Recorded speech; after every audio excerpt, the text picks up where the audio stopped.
إن الحمد لله نحمده ونستعينه ونستغفره ونعوذ بالله من شرور أنفسنا ومن سيئات أعمالنا من يهده الله فلا مضل له ومن يضلل فلا هادي له أشهد أن لا إله إلا الله وحده لا شريك له وأشهد أن محمدا عبده ورسوله يا أيها الذين آمنوا اتقوا الله حق تقاته ولا تموتن إلا وأنتم مسلمون يا أيها الناس اتقوا ربكم الذي خلقكم من نفس واحدة وخلق منها زوجها وبث منهما رجالا كثيرا ونساء واتقوا الله الذي تساءلون به والأرحام إن الله كان عليكم رقيبا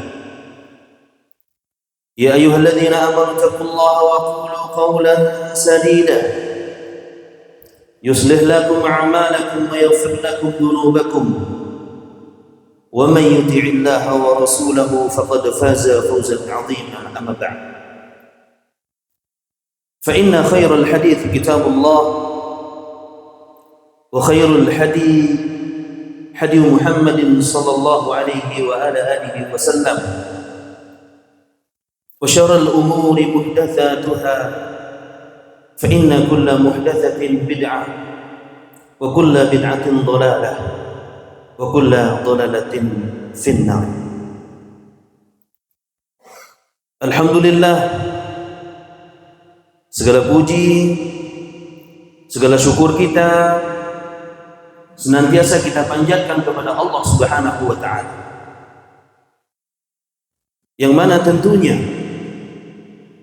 atas limpahan karunia, taufik dan hidayah dari Allah Subhanahu wa taala, pada kesempatan di siang hari ini, di tempat yang mulia ini, di rumah Allah Subhanahu wa taala, kita kita terus diberikan nikmat-nikmat oleh Allah Subhanahu wa taala.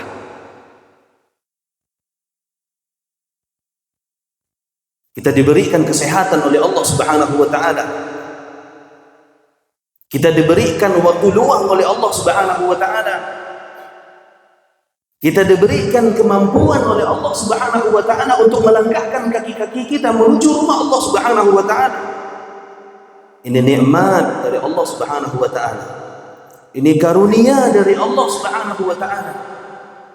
Hendaknya dan sepantasnya kita sebagai seorang muslim, sebagai hamba Allah Subhanahu wa taala, pandai-pandai bersyukur kepada Allah Subhanahu wa taala. Pandai-pandai berterima kasih kepada Allah Subhanahu wa taala. Kaum muslimin yang semoga dimuliakan Allah Subhanahu wa taala. Sehat itu nikmat dari Allah. Kesempatan itu nikmat dari Allah. Waktu luang itu nikmat dari Allah. Bisa beribadah itu adalah nikmat dari Allah Subhanahu wa taala. Cuman ada nikmat yang lebih besar, nikmat yang lebih agung yang Allah Subhanahu wa taala anugerahkan kepada kita, yang tanpa kita minta Allah Subhanahu wa taala berikan kepada kita. Apa itu? Nikmat kita dilahirkan oleh ibunda kita di atas agama Islam. Kata Nabi SAW, kullu mauludun yuladu alal fitrah fa abawahu yuhawidani au yunassirani au yumajjisani. Kata Nabi SAW, kullu mauludun yuladu alal fitrah. Setiap anak Adam, setiap anak manusia dilahirkan berdasarkan fitrah, yaitu al-Islam. Fa abawahu yuhawidani, maka orang tuanya lah yang merubahnya menjadi Yahudikah dia, menjadi Nasranikah dia, menjadi Majusikah dia. Maka dalam hadis ini kata para ulama, orang tua kita sebagai orang tua memiliki andil yang banyak dalam mendidik anak-anak kita, dalam merubah anak-anak kita menjadi orang yang bertakwa kepada Allah Subhanahu wa taala. Ini nikmat yang besar, nikmat yang agung, wajib bagi kita untuk bersyukur kepada Allah Subhanahu wa taala. Bagaimana cara kita berterima kasih kepada Allah Subhanahu wa taala? Bagaimana cara kita minta rela kepada Allah Subhanahu wa taala? Di antara bentuk terima kasih kita, di antara bentuk syukur kita kepada Allah Subhanahu wa taala, kita mempelajari agama Allah Subhanahu wa taala. Belajar tentang sholat, belajar tentang kewajiban-kewajiban kita kepada Allah Subhanahu wa taala. Kita duduk di majelis ilmu, kita mempelajari Al-Quran, kita perbaiki bacaan-bacaan Quran kita perbaiki bacaan-bacaan sholat kita berusaha hadir dalam majelis-majelis ilmu. Ini bentuk rasa syukur kita kepada Allah Subhanahu wa taala.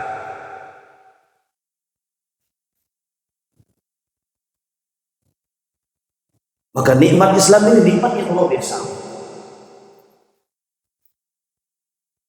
Inna ad-dina indallahi al-Islam. Sesungguhnya agama yang diterima di sisi Allah hanyalah Islam. Wa may yabtaghi ghayra al-Islam dinan fala yuqbal wa huwa fil akhirati minal khasirin. Barang siapa yang mencoba untuk mencari agama selain daripada Islam, maka tidak akan diterima oleh Allah Subhanahu wa taala. Ini salah satu cara, salah satu jalan agar kita bisa menuju surganya Allah Subhanahu wa taala.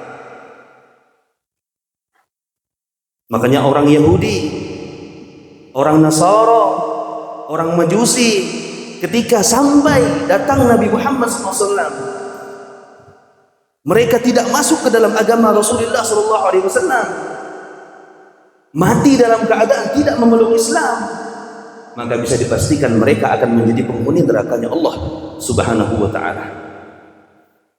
Dalam hadis yang tegas kata Nabi sallallahu alaihi wasallam, la yasma'u bi ahadun min hadhihi al-ummah yahudiyyun wala nasraniyyun thumma yamut wa lam yu'min billadhi ursiltu bi illa kana min ashabin nar. Tidaklah mendengar dari umat ini, baik itu dari kalangan Yahudi, baik itu dari kalangan Nasrani, Tumayamut, kemudian mereka mati tidak beriman dengan apa yang dibawa oleh Nabi Muhammad SAW, illa kana min ashabin nar, kecuali mereka pasti akan masuk ke dalam nerakanya Allah Subhanahu wa taala. Maka Islam yang Allah anugerahkan kepada kita, Islam yang Allah berikan kepada kita, nikmat terbesar, nikmat teragung yang Allah Subhanahu wa taala berikan kepada kita. Taruhlah ada orang muslim yang mati, mungkin dia dimasukkan ke dalam neraka dulu, tapi dia tetap memiliki peluang untuk masuk ke dalam surganya Allah Subhanahu wa taala. Kalau orang kafir, orang yang tidak beriman kepada Allah, orang Yahudi mati tak masuk Islam, abadan selama-lamanya mereka di dalam nerakanya Allah Subhanahu wa taala. Maka ini modal penting bagi kita untuk menuju surganya Allah Subhanahu wa taala. Kaum muslimin yang semoga dimuliakan Allah Subhanahu wa taala. Nah, kita di dalam agama kita Islam ini tidak boleh ada keraguan sedikit pun tentang Islam. Tidak boleh dua ragu tentang agama Islam yang kita masuk di dalamnya, kita beribadah di dalamnya. Tidak boleh ada keraguan sedikit pun di dalam diri kita. Wajib bagi kita untuk mengimani, wajib bagi kita untuk meyakini dengan seyakin-yakinnya di dalam hati kita bahwasanya Islam adalah agama yang diterima di sisi Allah. Islam adalah agama yang diridhoi di sisi Allah Subhanahu wa taala. Setelah kita yakin, ada kewajiban yang menunggu kita. Islam ini bukan cuma hanya diyakini dengan diucapkan dengan lisan kita, bukan cuma hanya kita benarkan di dalam hati kita, tapi kita praktekkan dengan anggota badan kita. Makanya makna iman yang disebutkan oleh para ulama, al-iman qaulun bil lisan. Orang yang dikatakan beriman itu orang yang mengucapkan dengan lisan-lisan mereka, amantu billah, saya beriman kepada Allah Subhanahu wa taala. Wa i'tiqadi bil qalbi, kemudian dia yakini di dalam hatinya. Dan cukup cuma hanya diucapkan dengan lisan, Pak. Harus diyakini dalam hati. Kemudian apa cukup dengan lisan saja? Kemudian dalam hati tidak cukup juga dikatakan orang beriman. Sampai kapan, Pak? Wal amalu bil jawari. Sampai kita mengamalkan Islam tersebut dengan anggota badan kita. Al imanu yazidu wa yanqus. Iman itu bertambah dengan kita melakukan ketaatan kepada Allah Subhanahu wa taala, dan iman itu berkurang dengan ketika kita melakukan perbuatan dosa dan maksiat. Timbul pertanyaan lagi, mungkin tidak seseorang mengamalkan Islam, mungkin tidak seseorang melakukan suatu amalan dalam rangka mendekatkan diri kepada Allah Subhanahu wa taala tanpa adanya ilmu. Kalau dia tidak belajar tentang Al-Quran, kalau dia tidak belajar tentang hadis-hadis Nabi sallallahu alaihi wasallam, maka Islam hanya habis di lisannya saja, maka Islam hanya habis di dalam hatinya saja. Dia tidak bisa mempraktikkan Islam dengan anggota badannya secara benar, sesuai dengan apa yang dituntunkan oleh Nabi kita Muhammad sallallahu alaihi wasallam. Maka dari itu, jangan sampai kita sebagai seorang muslim hanya KTP-nya saja Islam, tapi kita tidak belajar tentang Islam. Kita tidak belajar tentang sholat, kita tidak belajar tentang akidah yang benar, kita tidak belajar bagaimana kita beribadah kepada Allah Subhanahu wa taala dengan ibadah yang sesuai dengan apa yang diinginkan oleh Allah Subhanahu wa taala, yang diinginkan oleh Nabi kita Muhammad sallallahu alaihi wasallam. Jawabannya, kita bisa beribadah dengan benar, kita bisa beribadah kepada Allah Subhanahu wa taala sesuai dengan tuntunan. Tentu saja, Pak, dengan cara kita duduk di majelis ilmu. Makanya dalam hadis kata Nabi SAW, man salaka tariqan yaltamisu fihi ilman sahalallahu lahu bihi tariqan ila jannah.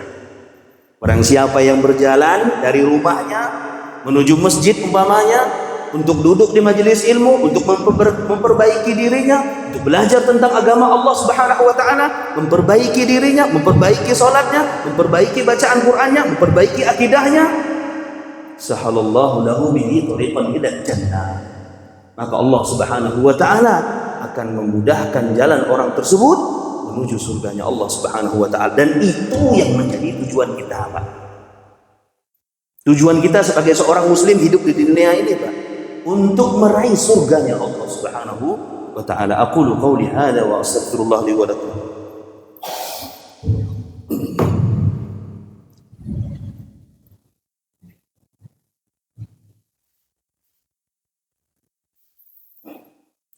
Alhamdulillah hamdan katsiran tayyiban mubarakan fihi mubarakan alaina kama yuhibbu rabbuna wa yarda.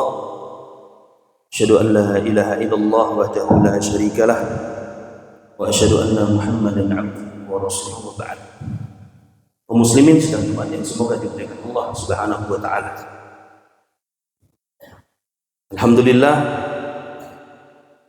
kita memiliki ma'had yang dimana di situ anak-anak kita, cucu-cucu kita, saudara-saudara kita, mereka belajar tentang agama Allah Subhanahu wa taala. Dan alhamdulillah kita juga ada beberapa kajian, ya, seperti di Masjid Qad Aflahal Mu'minun. Kemudian juga ada beberapa kawan-kawan yang tadi pagi baru melaksanakan kajian juga selepas sholat subuh. Maka kita ramaikan, kita buat manusia itu kembali kepada Allah Subhanahu wa taala dengan ilmu. Karena dengan ilmu, Bapak Ibu, Bapak-bapak yang semoga dimuliakan Allah Subhanahu wa taala, dengan ilmu seseorang bisa membedakan antara yang hak dengan yang batil. Bisa membedakan antara yang benar dengan yang salah. Kita bisa membedakan antara yang sunnah dengan yang bukan, yang bukan sunnah Nabi sallallahu alaihi wasallam. Dan tentunya kita bisa beribadah kepada Allah Subhanahu wa taala di atas jalan yang diinginkan oleh Allah Subhanahu wa taala dan yang diinginkan oleh Nabi kita Muhammad sallallahu alaihi wasallam. Mudah-mudahan Allah Subhanahu wa taala memberikan semangat kepada kita, ya, memberikan taufiknya kepada kita, memberikan hidayahnya kepada kita agar kita terus dan terus mempelajari agama Allah Subhanahu wa taala. Sampai kapan, Mbak, kita belajar? Sampai kapan kita beribadah kepada Allah Subhanahu wa taala? Hatta ya'tiyakal yakin, sampai kita dijemput oleh Allah Subhanahu wa taala. Dan mudah-mudahan kita berdoa kepada Allah, semoga akhir dari hidup kita Allah Subhanahu wa taala mematikan kita dalam keadaan husnul khatimah. Allahumma fir lil mu'minina wal mu'minat wal muslimina wal muslimat al ahya'i minhum wal amwat innaka sami'un qaribun mujibud da'wat. Rabbana la tuzigh qulubana ba'da idh hadaytana wa hab lana min ladunka rahmah innaka antal wahhab. Rabbana zalamna anfusana wa in lam taghfir lana wa tarhamna lanakunanna minal khasirin. Rabbana la tuzigh qulubana ba'da idh hadaytana wa hab lana min ladunka rahmah innaka antal wahhab. Rabbana atina fid dunya hasanah wa fil akhirati hasanah wa qina adzaban nar. Wa sallallahu ala nabiyyina Muhammadin wa akhiru da'wana alhamdulillahi rabbil alamin.